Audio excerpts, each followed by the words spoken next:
채용에 대한 메커니즘이 사실은 지원하시는 분 입장과 회사에서 뽑으려는 분의 입장이 정반대예요. 당연히. 그게 그동안 서류를 많이 냈지만 첫 번째 원인이에요. 오늘 저희랑 상담 신청하셨는데 네. 어떤 이유로 상담 신청하셨을까요?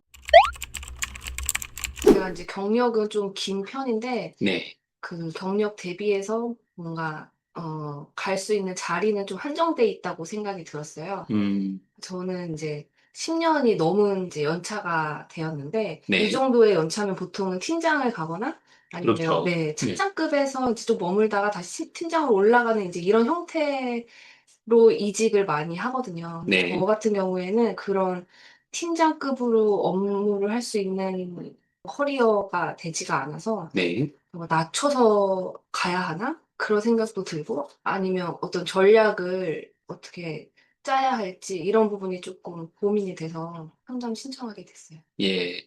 자, 지금 퇴사하시고, 제가 사전 자료를 보니까 작년 말에 퇴사하시고, 네. 그동안은 좀 휴식기를 가지셨나 네, 봐요. 맞아요. 예. 어떻게 보면 계속 그 평생 직장 생활 하시다가 네. 몇 개월 정도의 휴식기를 가진 거는, 네.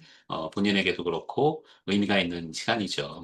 네. 예. 어떻게 지금 구직 활동은 네. 과거에 본인이 하셨던 업무 확장으로 네. 준비하시나요? 네, 맞아요. 예. 다른 업무를 하고 싶지는 않고 지금 네. 하고 있는 그 업무 그대로 하고 싶어요. 네. 좀 다른 회사에서. 음, 네. 지금 지원을 네. 몇 군데 정도 했고, 그 중에 서류 전형을 통과한 곳이 어떤 곳인지 얘기해 음. 주실 수 있나요? 네. 제가 지금 한 달 반 정도 구직 활동을 했고 서류는 30개 조금 넘게 지원했던 것 같아요. 근데 네, 그중에 이제 헤드헌팅 회사가 그 인터넷 사이트에 올려 놓은 걸로 네, 지원한 경우가 한 반절이고 네, 반은 이제 반의 일부는 그 회사에서 공고 올려서 제가 직접 네. 지원한 경우 그리고 나머지는 헤드헌터 통해서 지원한 경우도 있었어요. 아, 네. 근데 그중에 지금 아직 기다리는 뭐 업체도 있긴 하지만 네. 지금까지는 딱 한 군데가 면접 보자고 했는데 음, 지금 면접에 응하진 않았거든요. 아, 혹시 응하지 않으신 사유는 어떤 걸까요? 제가 좀 그거는 좀 잘못된 거였는데 네, 애초에 서류를 넣을 때 회사를 좀 네, 보고 좀 깊이 좀 봤었어야 네, 되는데 그 재무제표를 보고 네, 나서 '아 여기는 쪼끔 아니다.' 너무 인제 단기 순손실이 너무 많이 쌓여 있는 음, 회사더라고요. 근데 저는 그 매출 규모만 보고 초반에는 다 지원을 했었는데 음,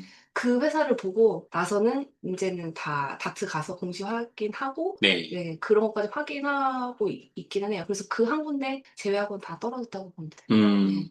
그러면 그 합격하신 그쪽의 산업군 어느 쪽이셨어요? 그 인테리어 뭐 변기, 타일 이런 거 만드는 아, 제조 회사였어요. 예, 네. 인테리어 용품을 네. 제조하는 회사. 네네네. 맞아요. 예, 그쪽 지원하신 거는 네. 어떤 계기로 하셨나요? 저는 일단 지원할 때 공고에 있는 내용이 제가 했던 업무와 얼마나 적합한가를 1차적으로 보거든요. 제가 하지 않았던 업무는 저도 자신이 없기 때문에 그리고 뽑아주지 않기 때문에 예, 일단 정확하게 했고 내가 했다고 얘기할 수 있는 그 공고와 얼마나 적합한지를 보고 지원을 했어요. 근데 그 음, 회사가 제가 했던 거랑 거의 다 일치를 해서 네, 예, 지원하게 됐고 또 팀장급이었거든요, 거기는.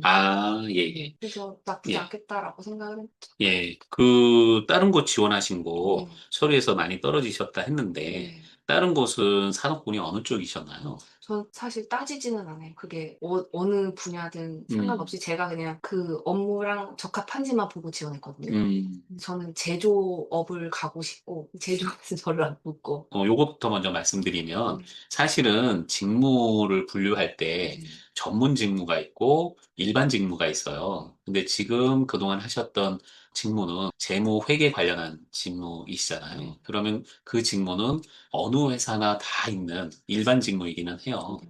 근데 이제 이 중에서도 좀 구분을 해요. 지금 말씀하신 네. 제조업체에서의 재무 회계 경험이 있느냐. 네. 이거는 왜 그러냐면 원가 회계 관련한 경험이 있어야 그쪽에 가능하기 네. 때문이거든요. 그 재무 영역에서도 생산 라인을 갖고 있는 회사랑 그렇지 않은 회사랑 분리해서 생각을 하거든요. 네. 근데 그동안 경험하신 네. 회사는 사실은 생산은 OEM이고 네. 유통 중심의 회사이시잖아요. 맞아요. 그러면 1차 타겟은 유통 중심의 회사로 타겟팅 하시는 게 좋아요. 음. 아까 인테리어 제조회사 네. 그쪽을 하셔서 면접을 가셔도 사실은 제조에 대한 경험, 생산 라인에 대한 경험이 없기 때문에 네. 합격할 가능성은 높지 않았어요. 예. 그래서 지금 희망하시는 영역은 제조라 하시지만 네. 지금의 영역에서는 사실은 제조보다는 유통 중심의 회사로 음. 가시는 게 좋죠. 다만, 거기서 조금 더 발전을 한다면 지금은 온전히 OEM 기반의 유통이셨잖아요. 그것도 화장품 쪽으로. 근데 이제 화장품 회사 중에서도 OEM과 자체 생산을 겸하는 곳도 있고, 또는 자체 생산 중심으로 하는 기업들도 있거든요. 물론 한국의 회사들은 대부분 대기업 빼고는 OEM 중심이긴 해요. 근데 일부 제품군은 별도의 관리를 위해서 자체 생산 라인을 갖는 경우도 있기는 하거든요. 그런 쪽이 일자 타겟이 되면 제일 좋을 것 같아요. 혹시 동종업계 화장품 쪽으로도 공략을 해보셨나요? 네, 그쪽에서는 연락도 오기도 하고, 회사를 네, 통해서 오기도 하고, 예, 저도 많이 보고 있고, 네네, 그쪽을 아무래도 더 그 사람들도 저를 선호할 거라고 생각을 네네, 해서 많이 지원하는 편인데, 또 잘 안 되더라고요. 지금 말씀하신 것처럼 네네, 본인의 그 공장도 갖고, OEM, 뭐 ODM사 통해서 하는 그런 복합적으로 하는 회사들도 있더라고요. 그런 네네. 데도 지원을 했었거든요. 음, 근데 여기도 모르겠어요. 잘 안 되더라고요. 음, 서류에서 안 됐다라는 말씀이시잖아요. 네. 안 된 이유는 본인이 생각하실 때 어떤 거 같으세요? 맞는지는 모르겠는데, 네, 제가 연봉이 높은 편이거든요. 연봉을 기재하셨어요? 네. 그리고 그거를 그 희망 연봉에도 반영을 하셨나요? 네. 그럼 당연히 떨어져요. 적나라하게 말씀드리면. 그래서 예. 저도 그 생각이 네. 들어서 얼마 전부터는 면접 후 결정으로 했거든요. 표현도 바꾸셔야 해요. 아, 그래요? 면접 후 결정이 아니라 회사 내규에 따르면. 왜냐하면, 자, 이 메커니즘이, 채용에 대한 메커니즘이 사실은 지원하시는 분 입장과 회사에서 뽑으려는 분의 입장이 정반대예요. 어떻게 반대냐면은, 자, 지원하시는 분은 당연히 이제 이직이니까 내가 그동안 받았던 연봉 대비 플러스 알파 또는 뭐, 사전에도 얘기하셨지만 비슷한 수준, 네. 낮춰서는 보통 생각을 안 하거든요. 특히 헤드헌팅을 통해서 지원할 때에는 더 합니다. 근데 지금 뽑을 분 입장에서는 아무리 좋은 분을 뽑는다 하더라도 기존의 그 회사의 연봉 테이블을 흐트러뜨리지 않는 선에서 뽑고자 해요. 그죠? 왜냐하면 그게 기존에 근무하셨던 분들에 대한 배려니까. 새로운 분을 뽑겠다고 해서 지나치게 연봉을 높게 하고 데리고 오면 비슷한 연차나 더 높은 연차의 기존 재직자분이 그분보다 연봉을 적게 받은 것이 나중에 알려지면 당연히 그분은 배신감을 느끼고 그 회사를 떠날 가능성이 높거든요. 그래서 회사에서 뽑을 때에는 1차적으로 고려하는 게 사실은 직무 내용이 맞느냐, 이것도 중요하지만 연봉이 회사의 테이블에 맞느냐예요. 허용하는 범위. 근데 이제 이거는 일반 직군이기 때문에 더 엄격하게 그 내용을 적용해요. 전문 직군, 예를 들어 기술 기반의 일, 영업의 일, 마케팅의 일, 직접 매출에 영향을 주는 부서는 그것 때문에 무리해서라도 유능한 인재를 성과가 높고 이분이 오면 매출이 얼만큼 늘어날 것이 예정된다. 그럴 수 있다라고 어느 정도 확신이 있으면 높은 연봉을 데리고 올 수도 있는데 일반 직군에서는 그게 허용치가 제한적이에요. 근데 지금 동종업계 평균보다 높게 받으셨잖아요. 제가 알고 있기로는 기존에 근무하셨던 회사가 럭셔리 브랜드 그 영역에 속하기 때문에 사실은 다른 일반 회사보다 높은 연봉 수준이거든요. 평균도. 근데 그 속에 오래 계셨기 때문에 아마 그 영역 내에서도 상위권에 계셨을 거라고요. 그죠? 어떠신가요?